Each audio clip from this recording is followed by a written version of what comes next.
Lockie. Zara. Tess. Navi. Carl. Catherine. Who's it? Shannon. Michael. Josh. Dean. Oh. Well, it's the same old thing we talk about. Keep repeating it all the time. There's a scriptural saying, be ye transformed by the renewing of your mind. How would you renew your mind? Keep reminding yourself until it sinks in and the truth is realised and recognised. So I say the same old thing to remind myself for a start off. And if it reminds you, well and good. If it doesn't, well, up to you. I can't teach you anything, and I can't tell you anything. Understand that from the outset. All we do is point toward and ask you to look to where we're pointing to and see for yourself. Because no matter what you've heard or no matter what you believe or like to believe, nobody can tell you anything or teach you anything. Because what we talk about, they tell us in the scripture, it's non-duality in Advaita. Advaita means non-duality, one without a second. There is only one God, if you like to use that term, one essence, one intelligence energy, or whatever label you like to put on, that's functioning, patterning, shaping and expressing as all this manifestation. And I tell you that this manifestation is Maya, it's illusion. So you and I and everything else that's appearing in it are illusory patterns. But it's the one essence, the one life that's expressing through all of it. And we need to look at that and see for ourselves. Because nobody can ever do it for you. We think somebody's going to tell us and we'll realise. But all that will happen is you hear it and it resonates. That innate essence that you are feels something well about it. You feel well or lighter or something like that. And it grows in you from then on. But because it hasn't been recognised, they call it ignorance. And when they say ignorance, we think we're saying we're dull or stupid. Not meaning that at all. It means that we've just ignored it. It's been there all the time, but we've ignored it. We've told we are this person, this separate entity, this individual. And we've taken it on board. And somebody asks you who you are, you'll say, I am Bill, or I'm Jane, or whatever your name might be. So you've got this personality. The person is not the real. Comes from the ancient language, persona, the mask. So we've got this conceptual image of me, Bob, or me, Bill, whatever your name might be, or Jane. And that's not the reality. What you are is the one essence. I express that Advaita by saying it's Sat Chit Ananda, Nama Rupa. Sat is existence, Chit is consciousness, Ananda is loving to be, and the Nama Rupa, the Nama is the name, and the Rupa is the body. And they say Nama Rupa is Maya, illusion. All appearance seemingly real. This whole manifestation appears to be real. But they call it a phenomenal manifestation. And the definition of phenomena is that which appears to be. It's only seemingly so. When you look into it, investigate, you'll see it's not so. And they tell you also that the false cannot stand up to investigation. So we need to investigate and see for ourselves. Another way I put it is I'm not speaking to anybody. I'm not speaking to any mind. I'm speaking to that I am that I am. And that I am is the sense of presence, not the thought or the word or the... But to say I am, you're expressing that sense of presence, the knowing that you are, as the thought I am. Just to this, nothing else. So, investigation, am I this body? And each and every one of us knows you're not the body. You say my body. You say my house, my car, my coat. Are you the house, car or coach? You're not. So maybe you're not the body either. Am I this mind? You say, my mind. Show me a thing called mind. There's no such thing as mind apart from thought. What's thought? Sound. What's sound? Word. What's word? A vibration, a movement of energy. The same with the body. What's the body made up of? Elements. Air, earth, fire, water, space. Just like the elements around you. Take the water out of your body, how long would you last? Take the fire, the body temperature, you die hypothermia. What did I say? I said the water, didn't I? Well, the air, stop breathing the air. So when you investigate, you see you can't separate yourself from those elements. You wouldn't be there. And all those elements can be broken down to subatomic particles into pure energy. So that's all this body is a vibrating pattern of energy. That's all this manifestation is, a vibrating pattern of energy. So Einstein told you that years ago.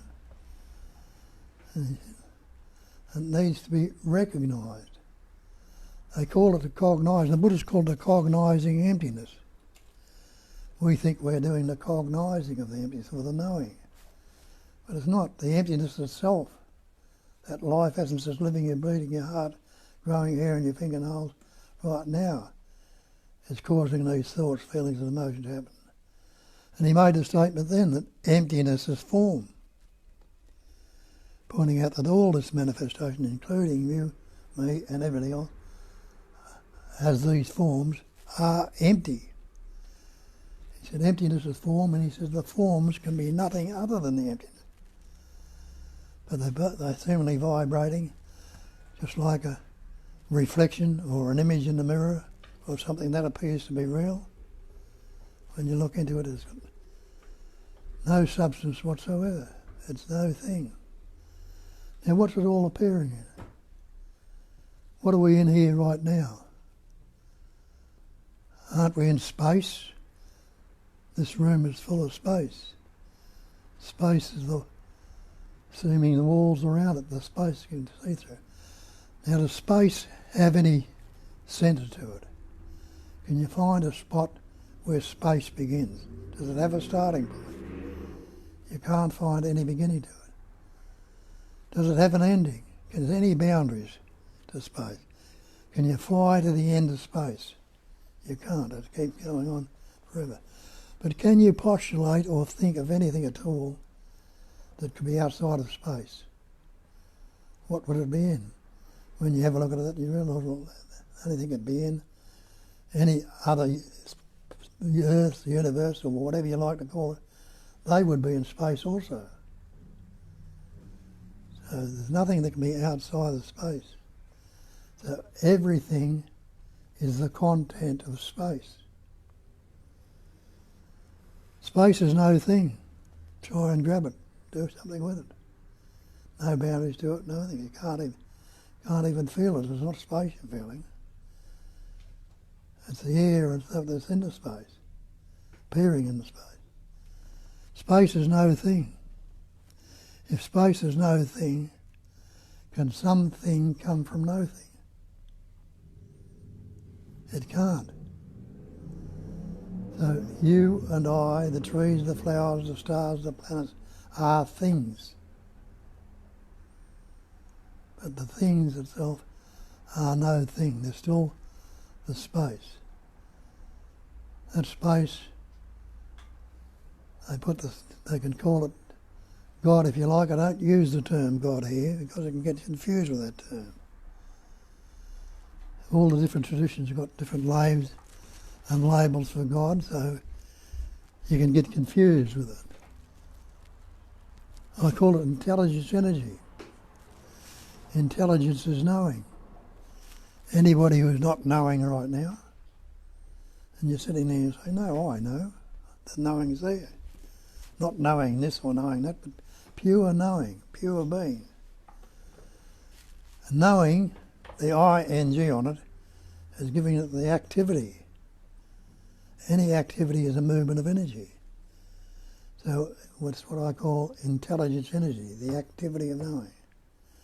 In the Bible it tells you, in the beginning was the Word. The Word was with God, the Word was God. That's all God is, the Word. All things were made by him, by the Word. And there was nothing made that was made without the Word. Isn't that so? You've got words for all this manifestation. That's the chair, that's the carpet, that's the space, that's the tree, that's all words. Now, is the Word the real? Try and drink the Word water. Swim in it. Drown in it if you can. Wash in it. You can't. The Word fire, can it burn your mouth if you speak it? Can you cook with it or heat yourself with it? You can't. So what's this word I or me? Is it this body? Is it this mind? We think it is. Or is it the very life of you?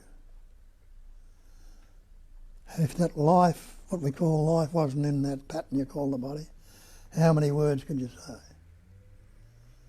Call it existence, consciousness, bliss. Anyone who's not existing right now, you know, I'm existing, of course I am. Anyone who's not conscious, yes, I'm conscious, I'm not unaware. So if you're not unaware, you must be aware. Because you can't tell me what that awareness is. But have a look. If that awareness was there, could you say anything at all? Wasn't there? Talk about it or do anything without it? So the awareness was there first. And then the words which we picked up along the way have come upon it. The concepts. Anyone who's not happy to be, you don't want to be dead right now, so of course you're happy to be. So that's the Sat Chit Ananda, being, knowing and loving to be. And take that word being. It's not becoming, or not what will be, it's being. Becoming implies a future time. And when you look into time, you'll see time is a mental concept also. Is there a past if you don't think about it? And you realise, without a thought, I can't say there's a past or future. But do we believe there is a past? We say, I was in the past. Well, try and live yesterday. Try and live a moment ago even. You can't go back and live it. You can recall it. And you can't recall it all because a lot of it's forgotten. You can't recall everything that happened when you're a little child. A lot of it's forgotten. But there are some parts of it will stay there in the memory. So there's no past unless you think about it. What's the future? What are you going to do when you leave here? You don't know, but you'll anticipate and imagine. So the past is dead, it's gone. The future is anticipation and imagining. Imagining. As the Thagaratta tells you, nothing can trouble you except your own imagination. Now look into that. All the troubles we've got and all the problems we have, if I wasn't imagining this and that about them and conceptualising, where could they lodge? What could they be? The fears, the anxiety, the stresses, the guilt, all the psychology that comes about, because we imagine this. Break that word imagine down to image in. And that's all we're doing. We're creating mental or conceptual images. And the energy of belief is going into them, and they're seemingly real. And that's quite easy to understand, because when we learnt words, and our parents told you were little Billy or you're little Jane, and you took on the idea, I'm little Jane or little Billy, and from then on somebody asks you who you are, you'll say, I'm little Jane or little Billy, or I am this, or I am that. You've got that label.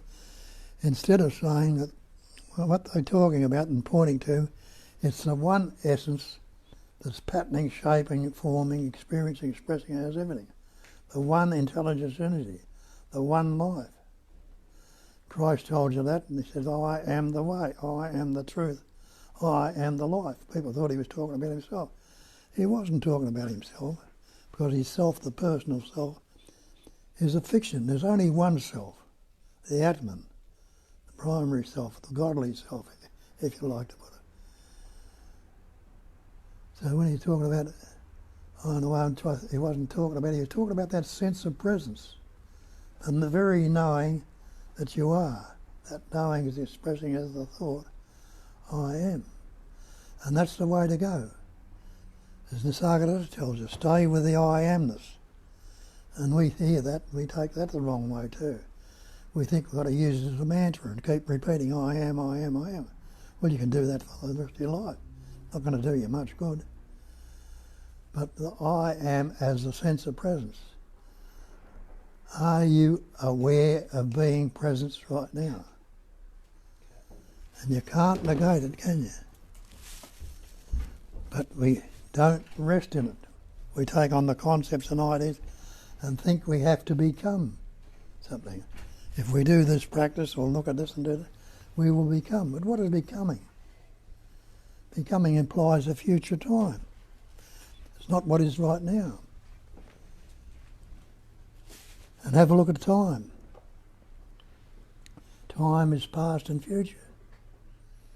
It's not this spontaneous moment right now. And that's all this moment is spontaneous. It's got no time, no space. It's a spontaneous emanation. It comes up and disappears almost straight away. And it's fixated on, we keep it there as memory. But it's absolute.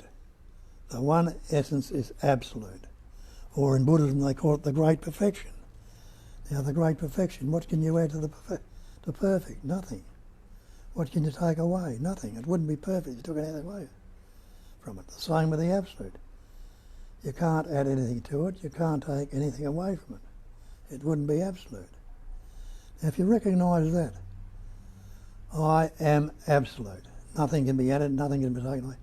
Who can ever be superior to you? Who can ever be inferior to you? You've got this idea he's better than I am, or I'm not as good as this or that. And what would you want of the other persons? I want what he or she's got, or I don't want that, and to do that. We're all this functioning that goes on in the world, wanting this and doing that and fighting with one another. Why would that have to happen? If you realise that the earth is yours and everything that's in it is yours already. And you are that very same essence that's patterning, shaping and forming.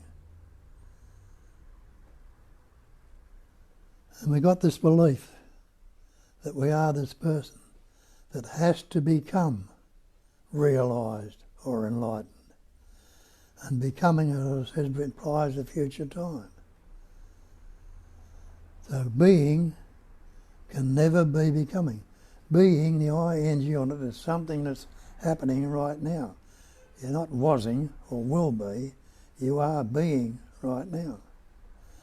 Take the label off it, human. Take the label supreme. We call God the supreme being, you call yourself a human. Take those two labels off it. Try and negate your beingness if you can. You're sitting there right now, you can't say, I am not. You know for certain that you are. But we don't take it for granted. We take it, because we've got this conceptual image and everybody around us is reinforcing it, we settle back into it. We've locked into it for many years, but some recognition or recognising stirs in you when you hear this and you resonate with it. That resonation is a recognising. I'm a little bit more than what I think I am. And it sits well you there.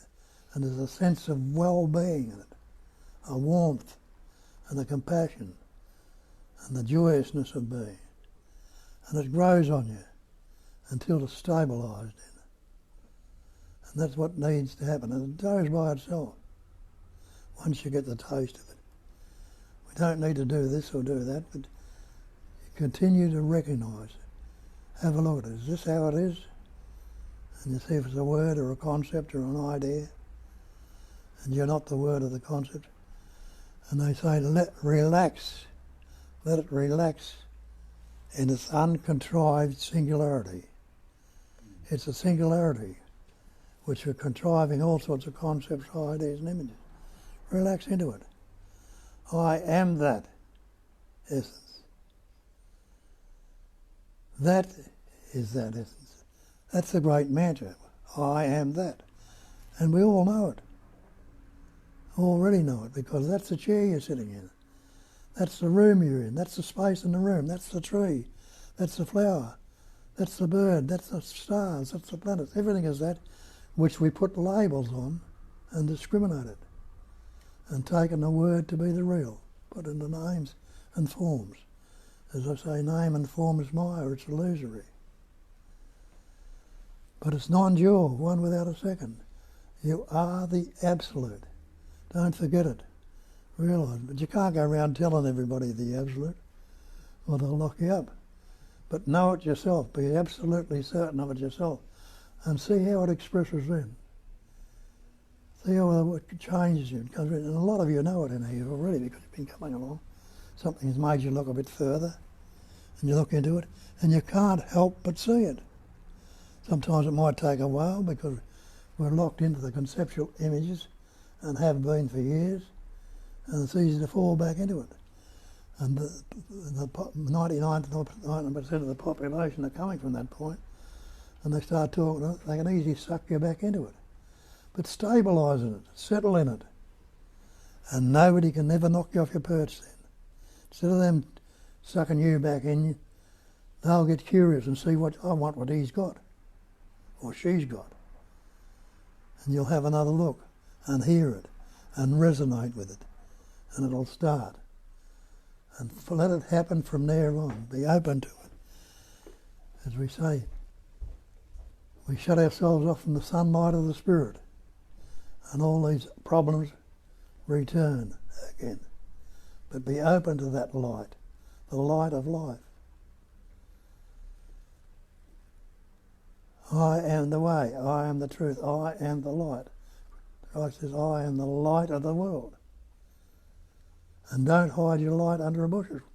What is light? Light is the very life of you. How does that light form in your body? Well,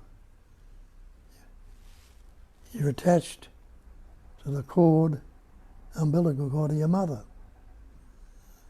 And that's where the light of life comes into it. So why would they call it the solar plexus? They call it where it comes in, the solar plexus. Why would they call it that? What's the solar? The sun. Light. That's where the light comes into your body. And that's where light needs an aperture to shine out of. And it's closed in darkness. What's to shine out of it? Your eyes. And here the song, the love light in your eyes. The light of life. It shines and expresses through you as that light. Be the light, be the life, be the love, the joy. Instead of be the miserable, poor human entity that's unhappy, fearful and anxious and doesn't want this or that. It doesn't have to be that way. I was that way for years. And it didn't happen overnight. The seeing through was instantaneous, but for all the rubbish to clear away, I had to let it settle. And keep letting it settle and recognising it, you can't help but see this is not what I am. And a detachment from all this story, we've got the story going on which we attach to. And attaching to the story continues and brings up more and more concepts and ideas and keeps going on and on. In our memory, how big a story have we got? I did this and did that and poor me and blah, blah, blah. Detach. Let it be. Unfixated awareness. Be utterly awake with the five senses wide open. Your hearing, seeing, tasting, touching, smelling, feeling. They're the five senses. Be open to them. And if you're open to them, you're not shutting yourself off from them. You're with life itself. But if you're fixating on the good, the bad, the pleasant, painful, whatever, fixating on one, you're shutting yourself off from the others. But if you're open, you can flit from one to the other and you're not bothered. But if you enclose yourself in one of these concepts, or I'm not good enough, or I'm fearful, or I'm anxious, See what it does to you. It erodes that sense of peace, goodwill and love and warmth, communication. Goes away and become miserable, unhappy, sad, fearful, anxious. It doesn't have to be that way. Recognise that you are that. What we've done is we've taken on all these beliefs. You believe we are this person because our parents tell us. We believe we are this and we are that. We learn a lot of it at school. Take on the beliefs to be real. But have a look at the word belief. Look up your dictionary. The definition of belief is an unquestioned acceptance of something in the absence of reason. Means we haven't reasoned it out, we haven't looked at it, we've just taken it for granted. Oh, yes, I'm this human being, I'm so-and-so. Just take it for granted and we function from there, whatever we believe in. Acceptance, it goes on to say, an unquestioned belief of something in the absence of reason. Acceptance of an alleged fact. The fact that we are this has been alleged by somebody. Acceptance of an alleged fact without positive knowledge or proof. And if it's a belief, and you look into it, it'll fall apart. Because they tell you that too also, the false cannot stand up to investigation.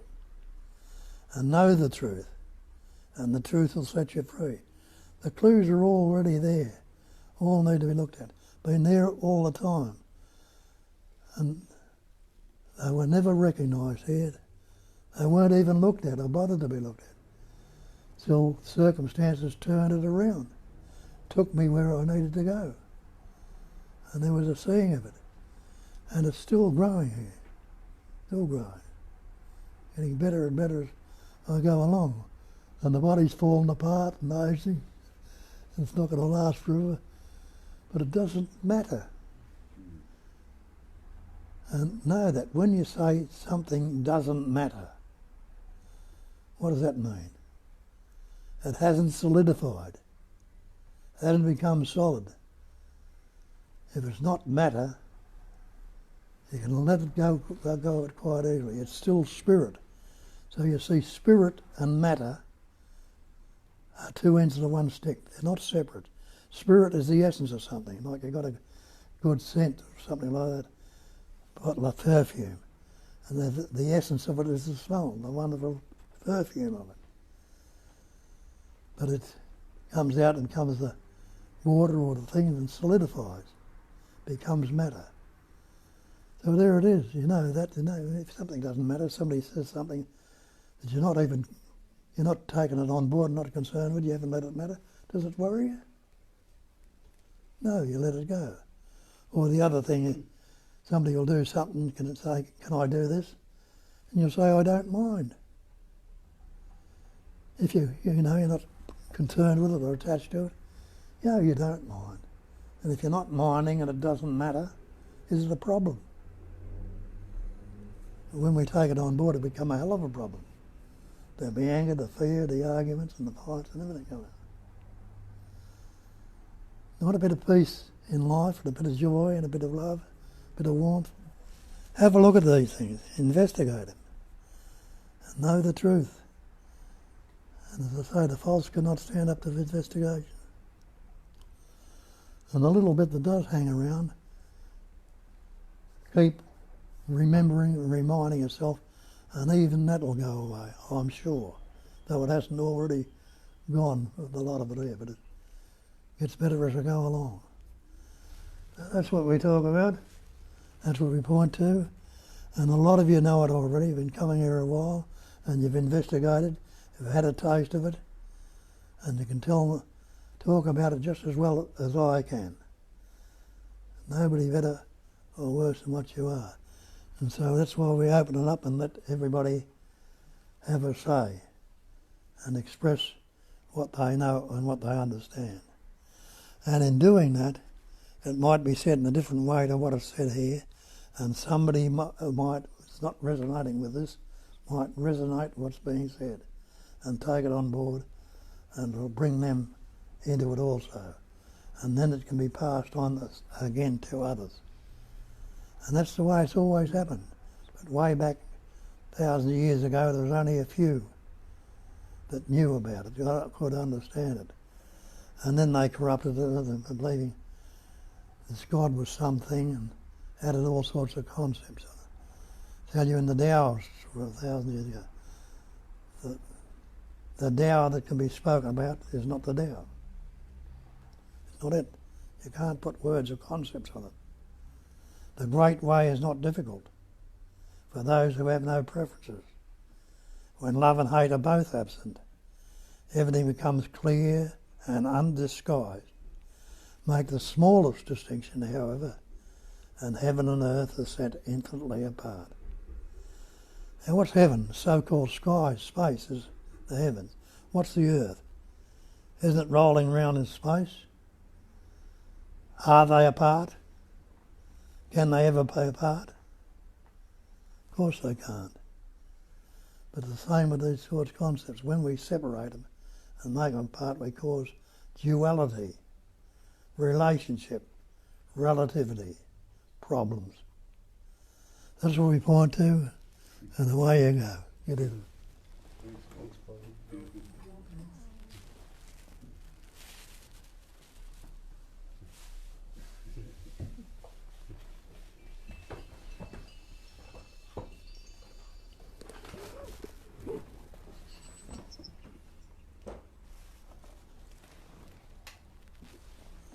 Okay, so hi everyone, and how everyone online with us. We have quite a few nice greeting comments, and there is a comment from Bill. Some have expressed that non-duality is a fashionable spiritual fad, but non-duality is simply the fact. And Gilbert says, wholeness is singular, consciousness is singular, not two. The simple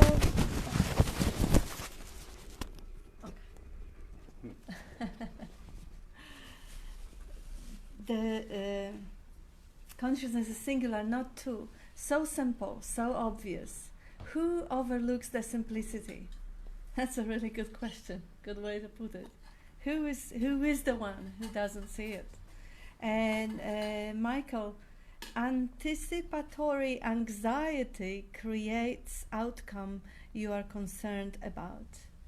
And Bill, that is really beautiful what you expressed at the end about sharing and spreading this living presence of understanding. And Amarnath, am I fact in deep sleep? Yes, so what Bob was just inviting everyone to express the way you actually digested it, the way it resonates with you, that will help you and everyone else, and that will be just a delight of expression. So we have 44 people with us online, wow. So please contribute, the online community and the people who are here, just, yes, the mic goes to you. Anyone would like to start? I'll say something. I'd just like to say, firstly, thank you, Bob. That was very beautifully put.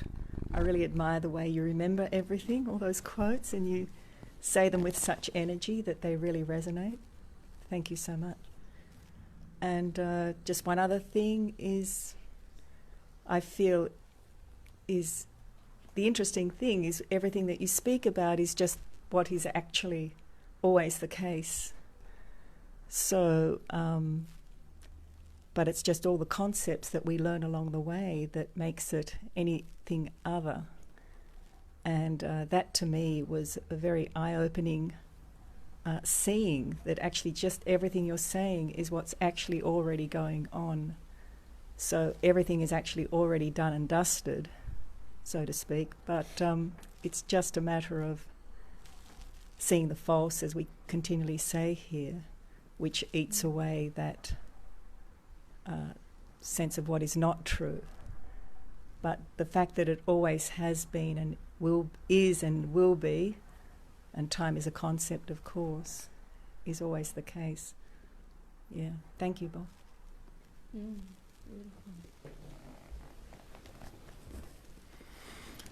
Yeah, as you were saying that, it was just so evident that it's almost like the only thing you ever have to do is right in this moment is just let go. And it's so funny because there's such a deep pattern of projecting and planning, and once I do these things, then I'll be there or whatever. And there's just this beautiful kind of realization here that it's just right. The only thing you ever have to do is this moment. Remember that's it. There's nothing else. Like what is, and yeah, it's just really beautiful.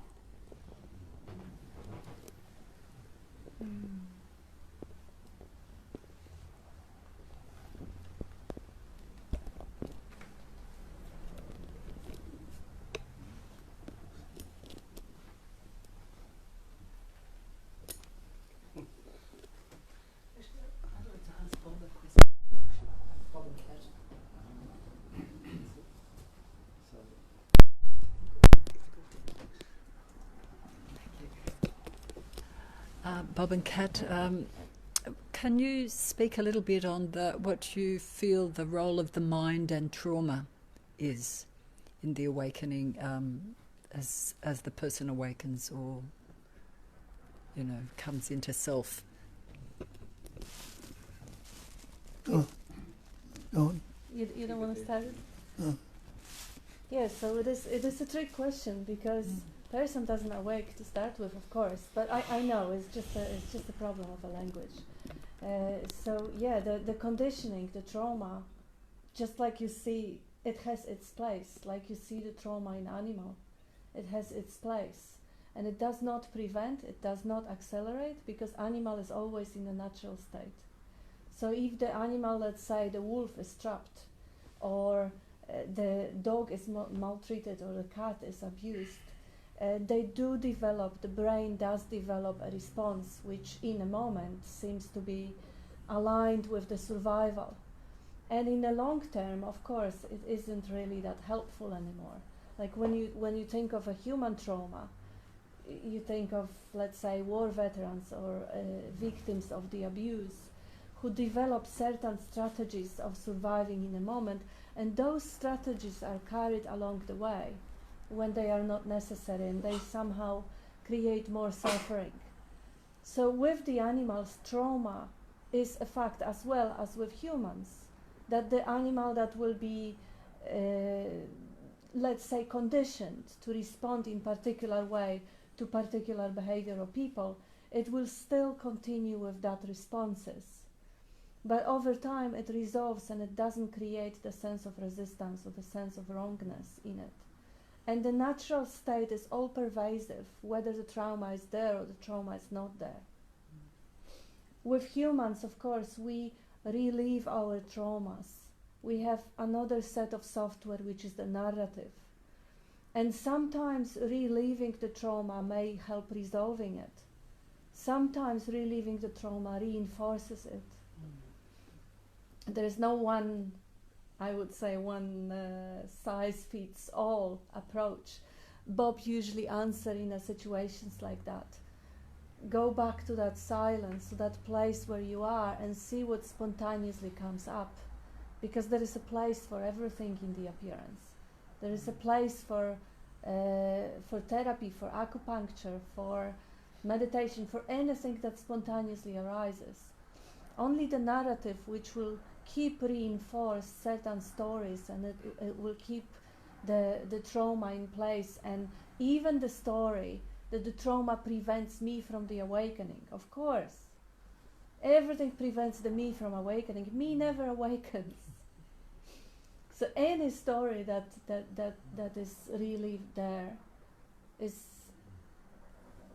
yeah, it's not really a trick question. It's a question of every individual case being completely individual case.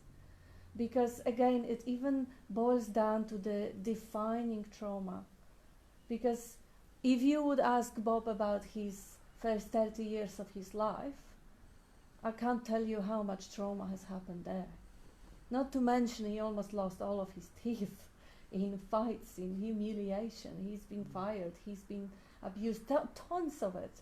And I don't know if you could point one person in the world who does not have one or the other traumatic response, even through the way the brain develops. When it starts conceptualizing space and time, and the mother disappear or caregiver disappear from the perception, that could be translated by the computer, by the machine, as a trauma, and it may cause the responses. So on some level, everyone has one or the other of those responses. We may label them trauma and blame them and be victimized, or we may actually see them for what they are. As sometimes again Bob says, what conditioning is there if you don't think about it? Is there a trauma if you don't label it so? What is it if it doesn't have that staining heavy label on? It's just a conditioned response. And that conditioned response, if it's attended in a way that nature resolves everything, with the non-judgmental, clean space-like awareness or attention that doesn't try to fix it or resist it or modify it or correct it, that pattern also is in the process of resolving, of resolution. Unless, of course, it's still necessary for survival, then it persists. Do you have your own experience or your own contemplation or thoughts on that? No, it's just, I think, when we're coming down in the car today, we were talking about family constellations, you know, the kind of trauma that is inherited down family lines and things like that, you know. And it's just something about patterning in behaviour. So whether you identify it as a trauma, you know, particularly in family lineage trauma, as a trauma specifically, but there are some behaviours or conditioned behaviours which may not be yours or may come from somewhere else, you know. No, not yours in that the person hasn't directly suffered a trauma, you know, but it's an inherited trauma. But it is, to me, I've been contemplating it because of course, in the present moment and spaciousness, there is nothing that attaches to anything. But still, you know, at different stages for this one here, that you know, there's contractions, there's still reactive behaviour and things like that. So I just try to understand it in that sort of, you know, that kind of picture. Yeah, and just interested to see what your ideas and thoughts were on that. You want to say? Yeah, well, thought, feeling and emotion, that's the way it functions. Thought will come up first. Then the feeling will bring a sensation. And we label that sensation, fear, anger, depression, whatever it might be. And the words we got on the label makes it worse than a lot of the things are, you know. Yeah. It's recognised as just a sensation that we've labelled, and we fixate on it and stay with it instead of detaching from it and leaving it change, which it'll constantly do. We keep it there and reinforce it mainly. Yeah, I do sort of see them like pools, you know, in a clear river. They're like eddies or something. There's a contraction. Yeah, I do sort of feel and understand it like that. But I was just wondering in terms of it's deepening into presence, that those things clear themselves eventually, or, you know, what the experience is, you know, without actually having to deal directly with identifying that there's trauma and that there's a story associated with it and things. Because, you know, there's a lot of stuff that does come up subliminally without really any memory or anything, but it's just a feeling or a sensation comes up, you know. So that is, you know, I've been contemplating the place of that within a deepening in presence, you know. Because, you know, that still comes and goes. Certainly a lot less than when I was a younger woman, that's for sure. But certainly a lot less. But I was just wondering what your perspective on that was.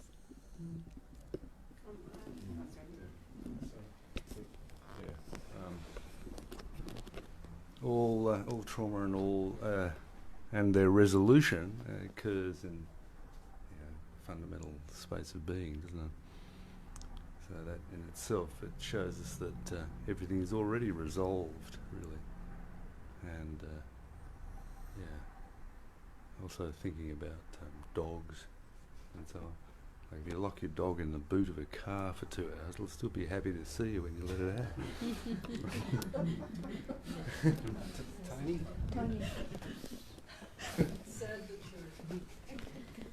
Yeah, I always sort of felt there was a curiosity here to see what would it be like if the river was flowing.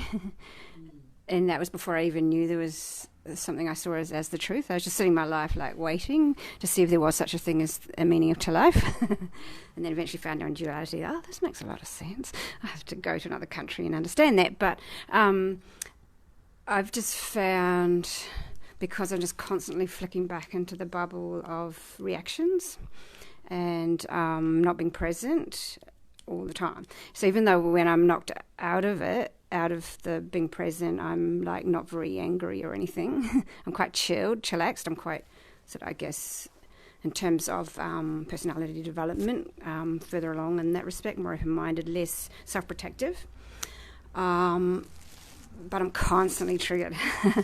So lately I just found it was more, I don't know, there's more of an interest in sitting at the coalface of all these things and exposing them.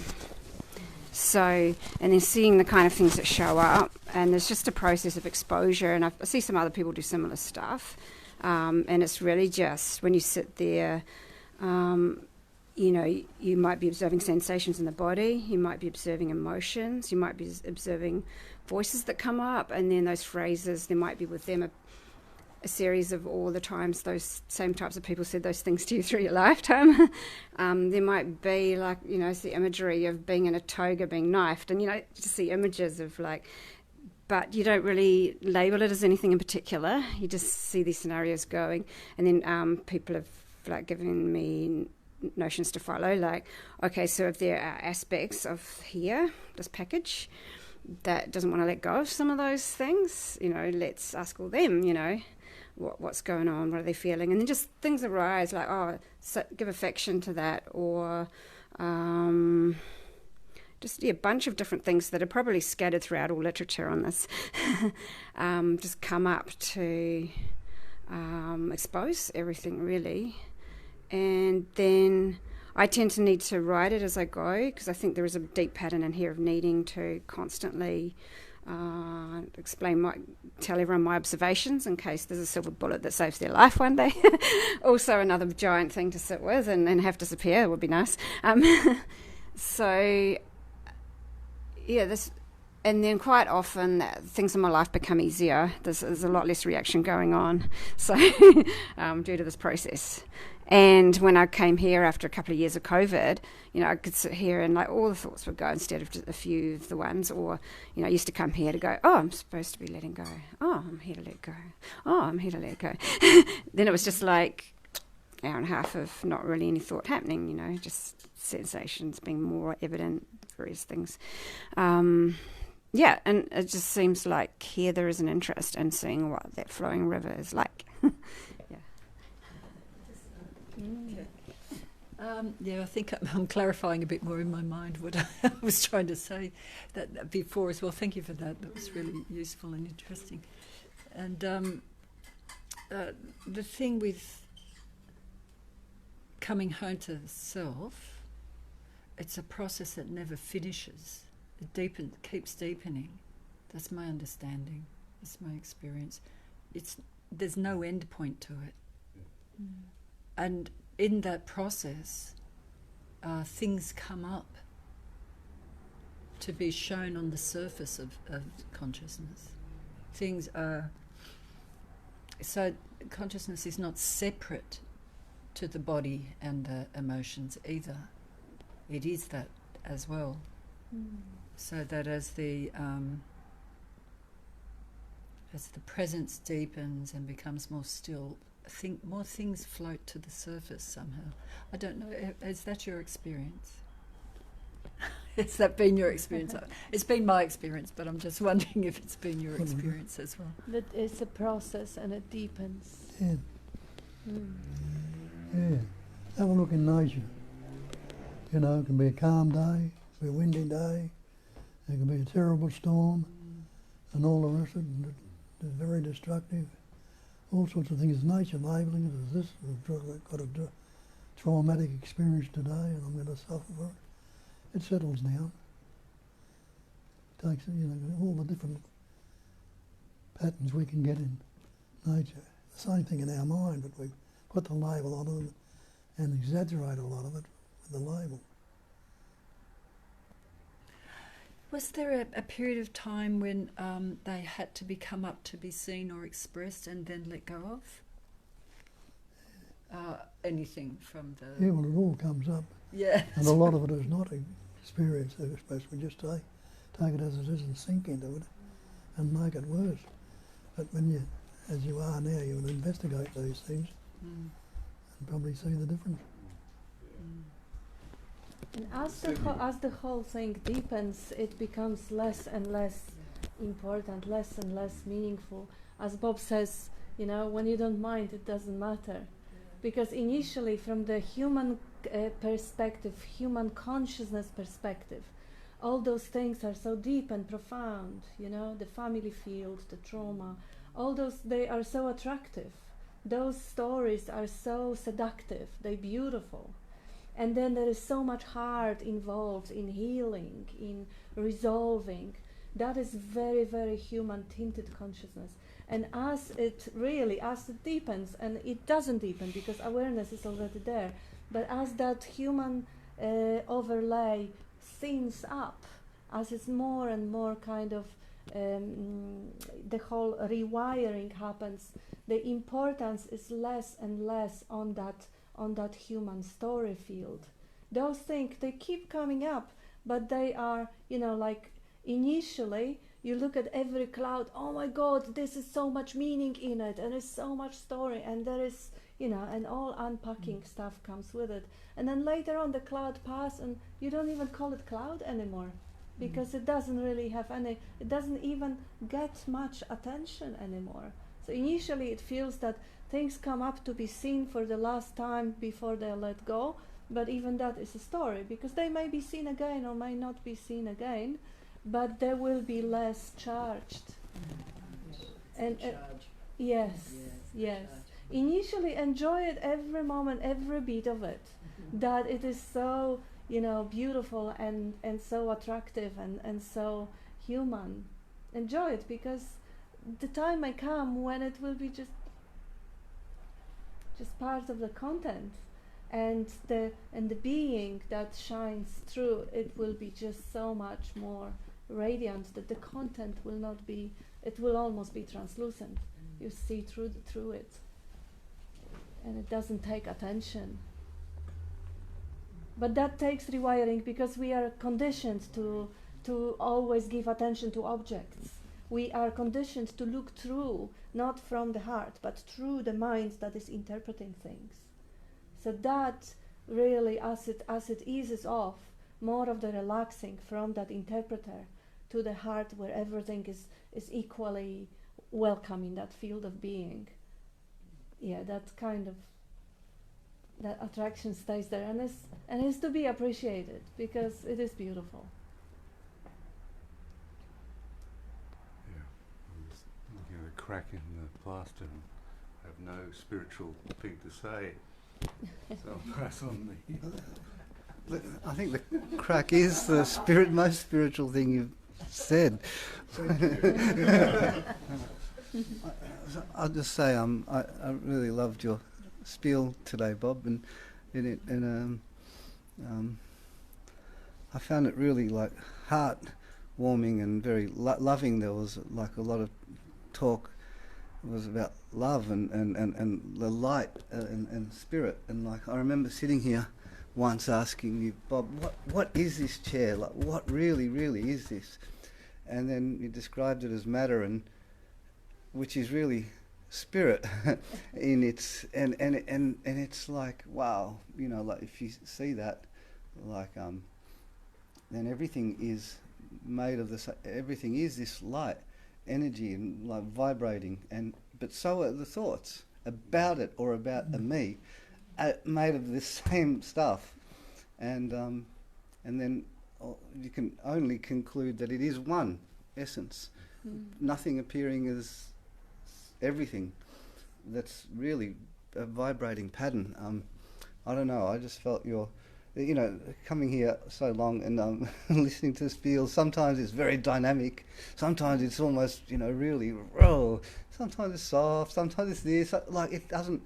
It's always magnificent. Like it's just.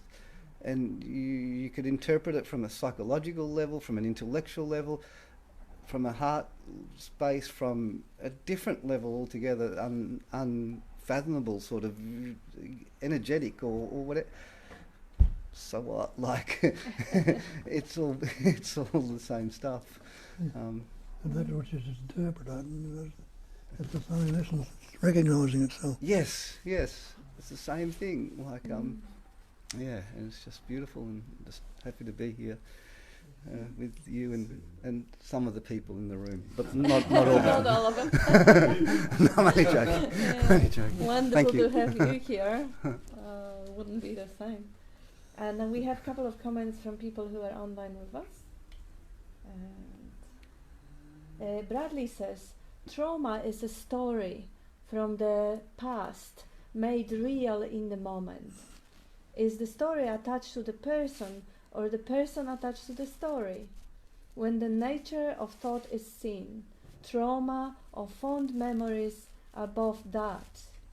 Whatever you give attention to is made real by the thought called me. Beautiful. And Amana says, I is the first label hidden in all labels. Any label or silence, both are phantom creations in mind. That is movement of thought. And Bradley says, subliminal body experiences are not possible without thought. They are just so closely laminated together that the body feeling gets the attention. Amarnath says, me fighting with me as others in the phantom drama of I. Thinker is the presence projected as absence, but confused as absence as presence.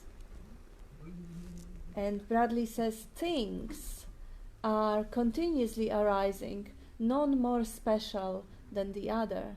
Only the me attaches to it. Trees don't shed bark. Bark naturally falls away as the tree grows at the heart. Beautiful. That is beautiful. Amarnath, there is nothing like spiritual and non-spiritual. Both are labels only. Yes, so that's that for the online contribution. Thank you.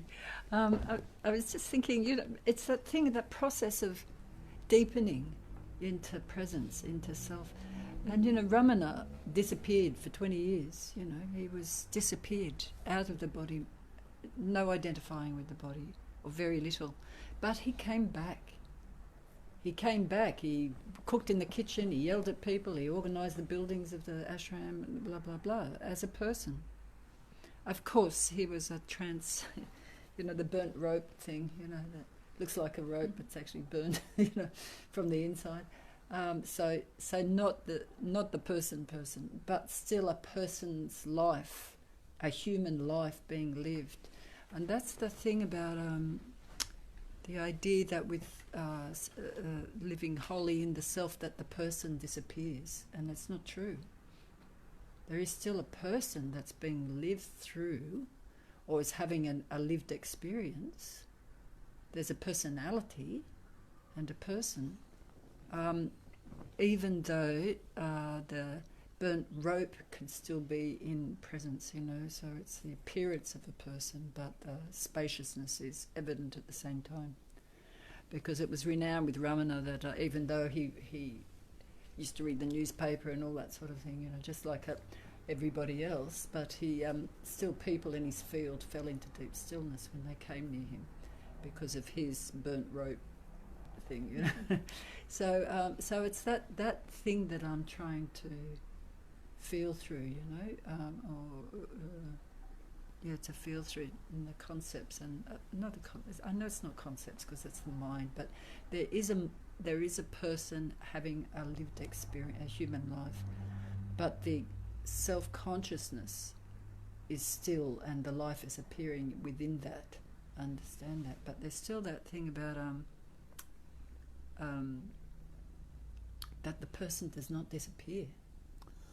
The word person comes from persona, Yes. the mask. Yeah. So the mask is only a concept. Yes. So it appears to be a person, but in reality there's no such thing as a separate entity. It's all the one essence, Yes. seemingly separate. But still, Well, it'll still appear to be. Yeah, sorry. Yeah. But still, there seems to be a human existence. You know, we have to eat, we have to go and pay the bills, we have to go to the toilet, blah blah blah blah blah. That seems to also have is an experience of consciousness experiencing itself through living, through the life. So, so there is the wedding. I think what I'm getting at is the wedding of the deeper sense of self within the human experience, you know. Yeah. There's something, somehow that seems to be something that's calling my attention at the moment. Yeah, and wondering how that is for others. Yeah. We're all, I know there are no others at one level, and then another level is. You want to comment on that, Bob? Sorry, that's a little bit curly. You don't have to answer that if it's not appropriate. Yeah, well, it's all experiencing. The experience and the experiencer are the concept. The experiencing, the ing on things, the activity, the reality. Being, experiencing, seeing, feeling. The ing is something that's going on in the moment. I experience or I see. You're relating it to the separate entity, which is just a concept. And as you say, it appears to be very real and solid. Of course it does, because we reinforce it constantly.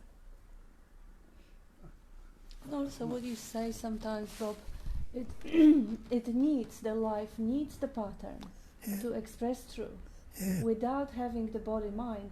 And of course, every body-mind is already equipped with those behaviors which we call personality.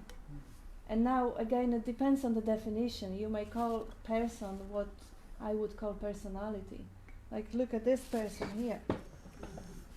That one has distinguished personality.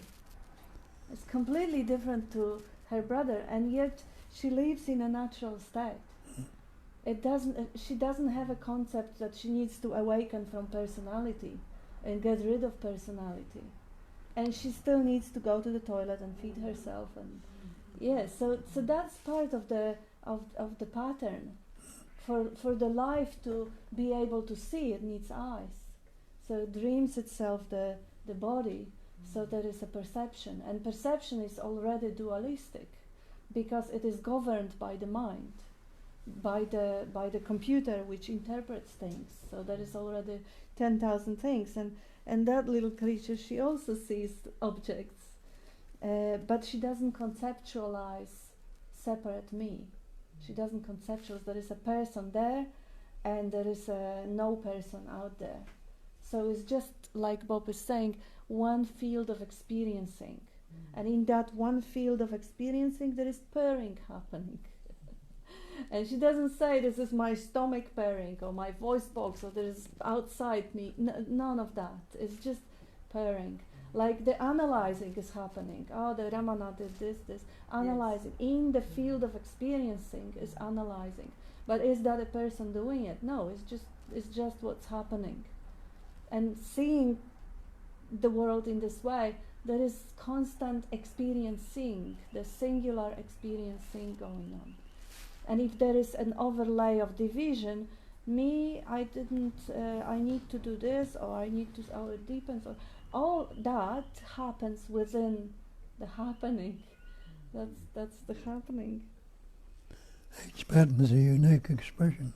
You could even tell, if you had more than one car, even they seem to behave in some sort of. We have this another, like the face recognition pattern. We also have the anthropomorphizing pattern. So we could say that the animals behave like humans, or even the cars behave like humans. So, and again, this is just a pattern. Tony, did you want to add something? Just the flip side of what you said. Yeah. Like probably for me and a lot of people, like we're not empath about animals, so we don't tend to think. So that cat zenned out, we wouldn't tend to think, oh, now it's a different, person, and then normal cat is like a person. We just tend to think, oh, that's nature happening. Nature's doing cat, and then if nature's zenned out and bliss for a couple of weeks, we'd just assume nature's still doing something. We wouldn't tend to see it as a cat person versus. Cat happening, if you know what I mean. Yeah. Sorry, I've probably confused you more. No, that's good. Kathy? Well, just one thing on giving deference to a lot of the teachers of Ramana, Bob, Christ, Buddha, whoever these people were just ordinary people that saw very deeply into their human nature. And then I think the overlay comes from other people interpreting their behaviour as though he came back and became an ordinary person and lived an ordinary life. But perhaps we should question that. The deference we give to these so-called enlightened masters, even that word enlightened masters, question that. I think that's very important, because it actually then interferes with our own looking, because how could I ever be somebody of that calibre? It really puts the whole thing totally out of perspective. Beautiful. Yeah, Bob often says about messenger rather than the... Yeah, go on, Peter. I don't know what I was going to say. Cool. Yeah, thanks. It's funny, all this evening I've been thinking of cats, and I'm not really a cat person. I did have one when I was a kid, but I see cats in the street, and I learned so much from cats. They and one of the things that's happened is that there's no need to give an explanation of a lot of this stuff that goes on and the reasons for it and why it's happening. It just happens that way, and it's a wonderful relief not to have to come up with an explanation for it. I think that's about it. Yeah. Beautiful. Yeah. As Nisargadatta says, you can learn from every passerby. Everyone. And there was a funny story I heard once. Alan Watts was making a joke of, or maybe it has happened, that there was a seeker who had a projection of a master in his next door neighbor who was an insurance seller or something. And he would catch up with this guy, and with that projection he would fall into a deep silence, and then he would ask the insurance seller a question of life, and he would give a vague answer, and that vague answer in the seeker would grow into a profound truth. And that's what we often do. When we actually have our projection, someone is a bullshitter. Now you'll never hear the word they say. And this is life behind that bullshitter. This is God, another disguise of God. If you would be able to see everything and everyone, every child, every animal, every cat, every tree, as another face of that absolute, dressed up in a costume, there is nothing you would ever need to learn from anyone, because that projection is a pure clarity already. I had this young guy that came to me once, and he thought I was really spiritual or something weird. Anyway, how could he think otherwise? and he sat there and had his talk, and then he sat on the ground in front of me, and and I was drinking, and I fell asleep.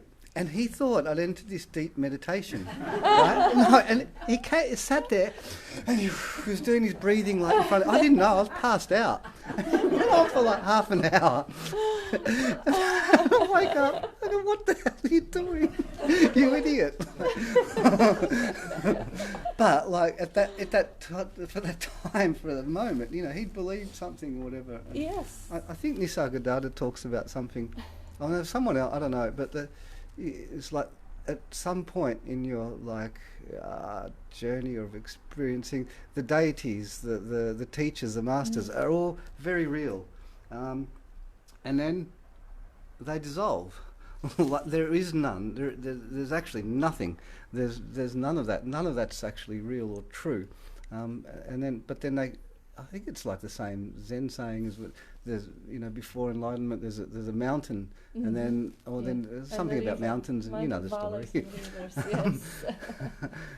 It's like that, and then all these gods and deities and whatever masters that their stories become so unreal, and they absolutely completely dissolve in the one essence, and then the stories come back again but they're playful. They're not serious any longer.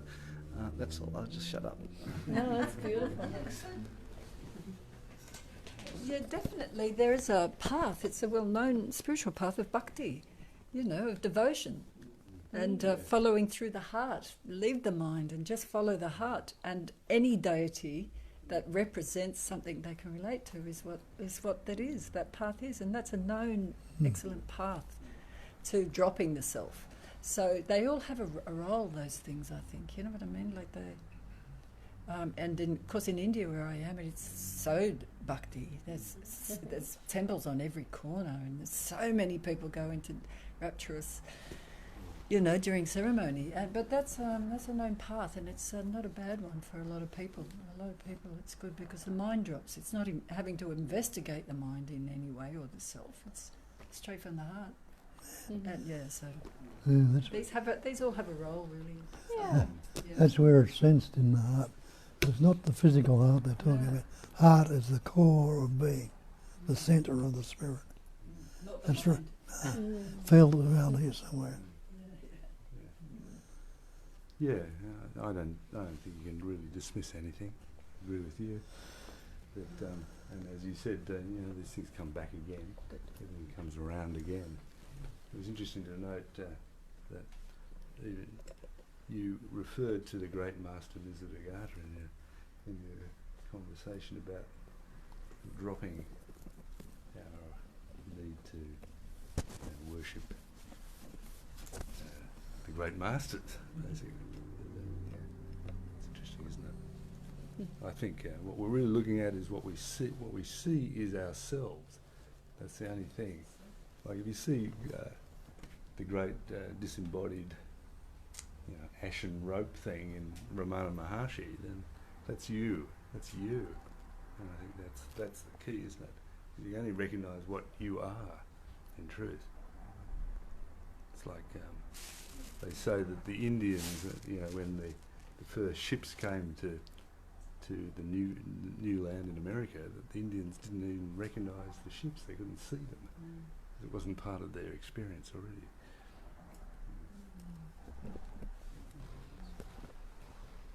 We have a couple of comments from people who are with us. Amarnath says, stillness, presence, awareness is ever there, not to be thought or felt, is prior to feeling and thought.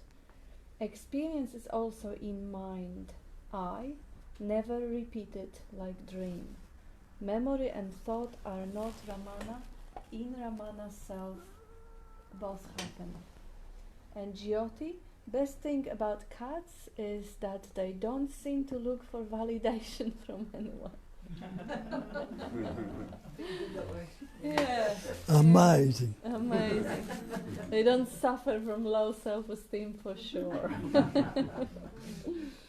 And Amarnath says, to catch hold of elephant, false elephant is kept. Similarly, master is imagined as limited body-mind complex creation. Center is the center.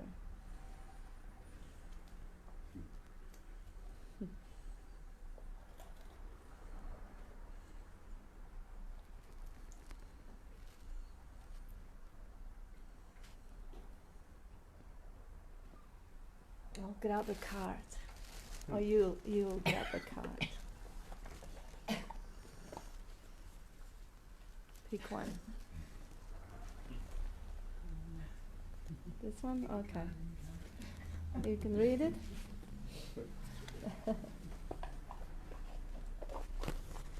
Oh no, I'll do it. Okay.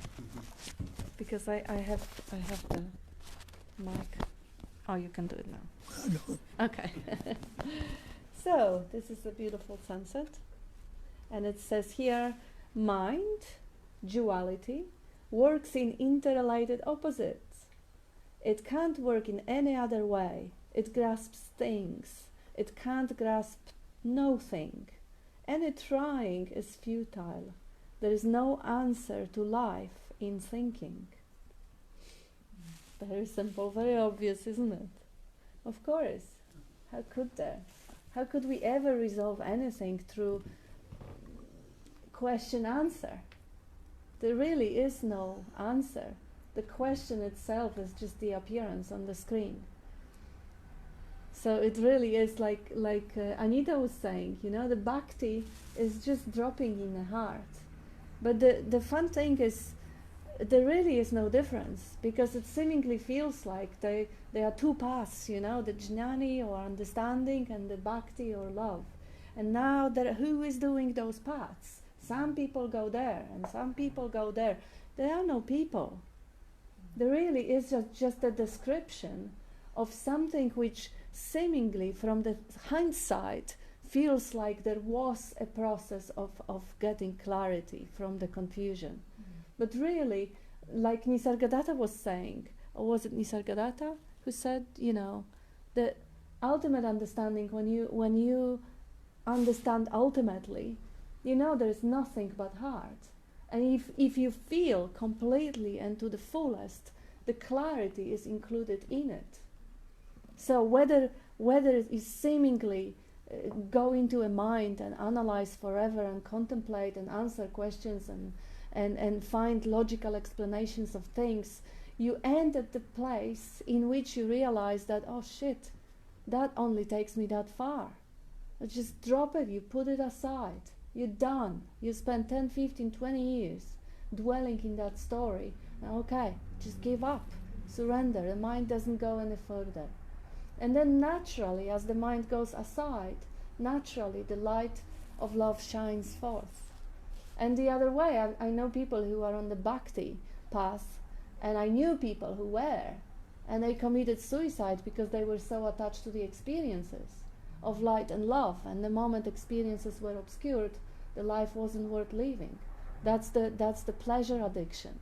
Whether the pleasure comes from worshipping or the pleasure comes from any other source, that didn't take them to the point of understanding that behind everything is the same light, which is the understanding. So that love, that true love, when you really sink that to the heart without needing to explain and justify that he is my guru and she is not, and when all that stuff is really discarded and it's marinated in that light of love, it makes itself evident that there is nothing that is not it. Like Nisargadatta says that when I'm nothing, this is wisdom. When I'm everything, this is love. Or nothing or stillness is wisdom, and everything or movement is love. So every movement is really a movement of love. There is nothing that's not it. And he says, between those two, my life flows. Yeah, the me comes in it. My life now, my experience, the individual experience goes in between. Because if there is no in between, there is no experience. Experience can only be dualistic. Experiencing is the singular field.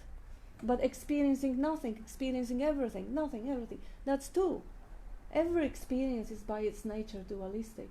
And that's lovely, because isn't it wonderful to just be and experience, and it's just experiencing the sunshine and the hunger and the poverty and the richness and all of it. There's no real difference when the mind's switched off. Absolutely. Yeah. There's no real difference between the stillness of no thought and the movement of love when the Yeah. mind switched off. Absolutely. Yeah. Yeah, absolutely. You're not thinking about it. Ask that cat. Yeah. Yeah.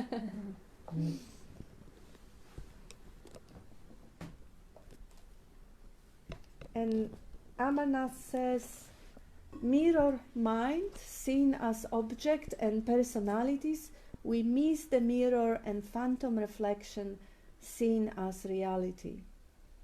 Sure the eye, sue the eye, it ends that best suicide which is natural like dream.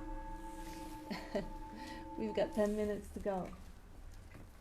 Yes, so the good news is that I or the person or the entity doesn't really need to be, nothing needs to be done about it because it's not real. So Amarnath says I suicide or I surrenders. Yeah, they're all pointers. But really there is no death required. There is no death of the ego because there is no ego. What is to die? What is the ego? People have concepts of what the ego is. It's a new word, maybe 120 years old or something. And it represents the identity, identification. But the identification can be seen. And when it is seen, when the tendency to identify, and you actually even see how many identities you can switch through during one single day. You go to work and you're employee, and then you have people who are subordinate, and you are a boss, or you counselor, or your friend, or your daughter, or your son, or you whatever. How many identities, how many egos, how many costumes is that life or that being putting on and playing on the stage? But this is all known, and once it is known and it is enjoyed, and nothing needs to be done about it. It goes as it does, as just like the cat. She was sleeping a moment ago. Now she's playing or purring or whatever. All those roles she's playing, and her brother as well, through the day, and nothing needs to be done about it. There is nothing to fix about it. And just being that space in which nothing needs fixing, that's the true liberation. Nothing needs fixing. Nothing needs seen through, nothing needs done, changed, nothing. It's just as it is. That's it. Any movement or any effort that this phantom me will make to try and resolve itself or dissolve itself or see the non-existence of itself can only reinforce its Totally. the false nature that it's actually a thing. So it just can't work. Yeah. And that's it. Bob, what have you learnt from your the three cats?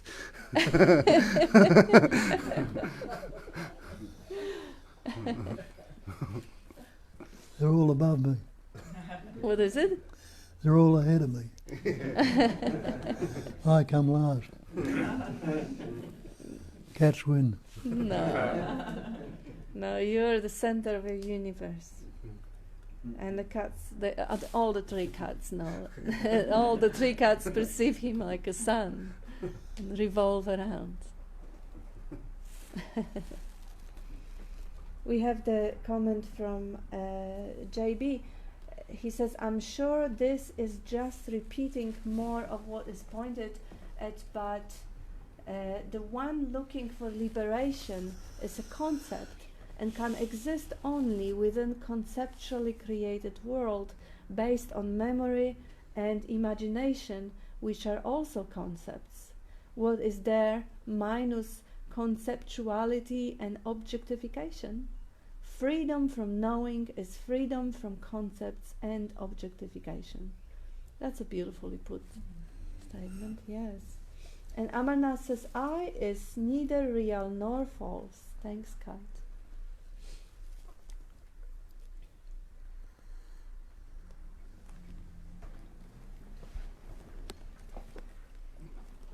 I'm a bit like yourself, Bob. I've got 3 kids and a dog, and I found myself sitting on the floor, and I looked at everyone up on the couches. There wasn't room for me. The dog was up there.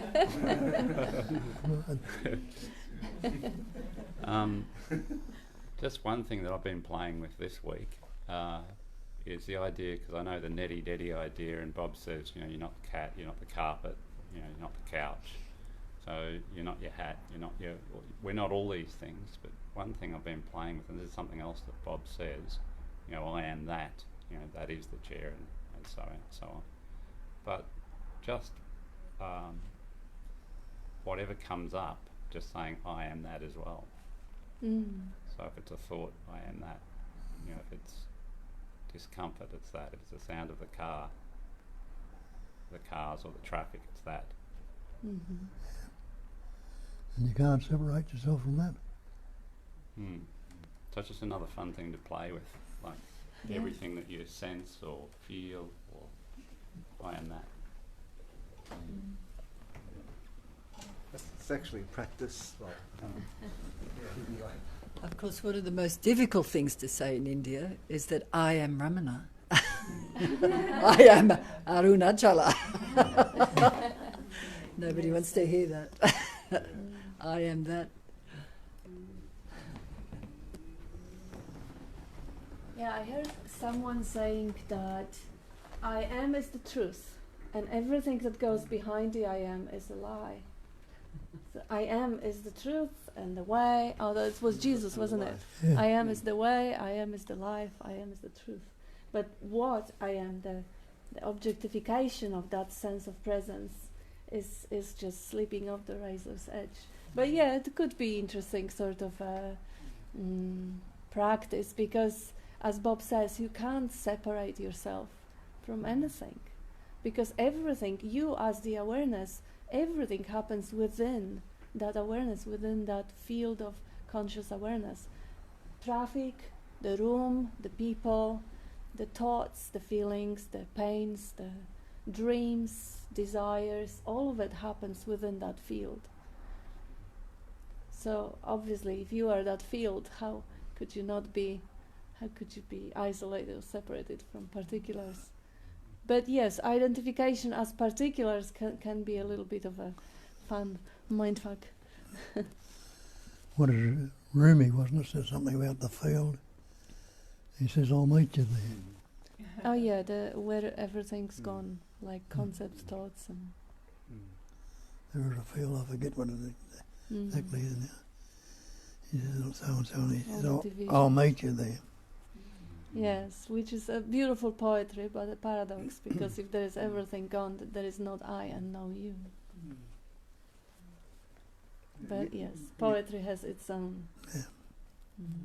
Nisargadatta's words of wisdom is that I am nothing, and love, that I'm everything. Like, you could look at it another way, where the practice, the traditional practice of neti-neti is negating. So it's basically, it's really simple.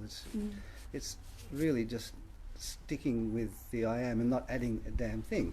Yeah. Right? And that is wisdom. That is the same thing. And then the other way, and I think I'm not very learned on these things, but the other practice of, I think it came from the richer part of India, where I am that, I am that, I am this, I am. So that's love, is that includes everything. So I am everything. So you can explain, like Nisargadatta's teaching in those terms in traditional practices.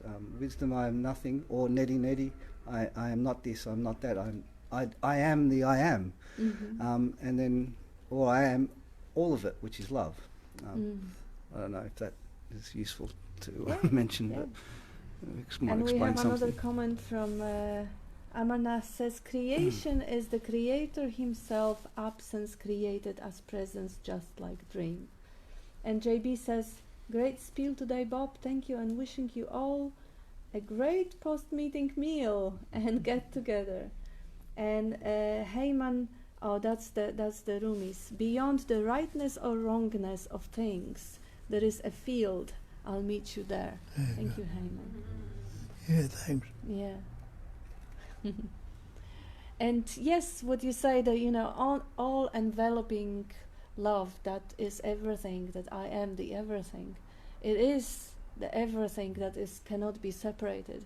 But at the same time, I saw a couple of times people getting so high on the ideas that they would pick a plastic bag. This is who I am, this is me. And that goes a little bit of, hello, yeah, I know this is exciting idea, but are you actually, is that experiential? Is that the direct experience in this moment? Because sometimes those high ideas can flip us over to the field of imagination that is so colorful and is so, you know, like cocaine can do. I don't know, I haven't had experiences with that, but Not recently, anyway. yeah, so the main thing is that this sharing is not removed from life. It is not becoming theoretical, and I think we actually really doing well with that. With really sharing from the heart rather than exchanging lofty ideas and concepts that are completely removed from this moment of experiencing. And thank you for that, everyone. You've done your job, Bob. You've done your job. Yes. Good job. Well done. Yes. Thank you. Yeah, Thank you, thank you. everyone. Thanks. Thanks, Bob. Thanks. Thanks, Kat. Oh, I didn't press it. Yep.